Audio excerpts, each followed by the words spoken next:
విజయోస్తు విజయోస్తు శతవత్సరాంతం దిగ్విజయమంటుంది స్వర్ణ పతాకం క్షమయేవ జయతే సద్గుణోపేతం చంద్రన్న కీర్తికి శుభమస్తు నిత్యం.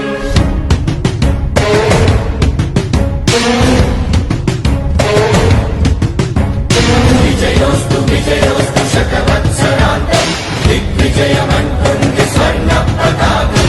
ఎగిరింది ఎగిరింది మన పసుపు జెండా. మన స్థానిక మత్స్యకార మరియు పశువుల శాఖ మంత్రి అప్పలరాజు గారు ఈ ఊర్లో ఆయన పేరు చెప్పి తీరాలి. నేను మత్స్యకారుణ్ణి నాకు మత్స్యకారుడిగా నాకు ఓట్లేస్తే చాలు అన్న వ్యక్తి ఈ ఊరిలో మత్స్యకారులుగా ఉన్న 200 మంది పెద్దల తాలూకా మత్స్యకార భరోసా మింగిన గనుడు ఇక్కడున్న మత్స్యకార మంత్రి పశువుల మంత్రి అప్పలరాజు గారిని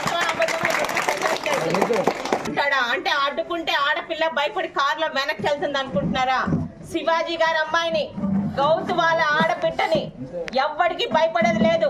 అప్పలరాజు గారికి కావాలి వెనకాల ముందు పోలీస్ జీపులు జనాల్లో రావడానికి. నాకు కాదు. ఇప్పుడు ఎవడు ఆపుతాడో నేను చూస్తాను. ఒక్కరోజు కాదు ప్రతి రోజు మంచినీళ్ళు పెట్టొస్తాను. ఎవడు ఆపుతాడో నేను చూస్తాను.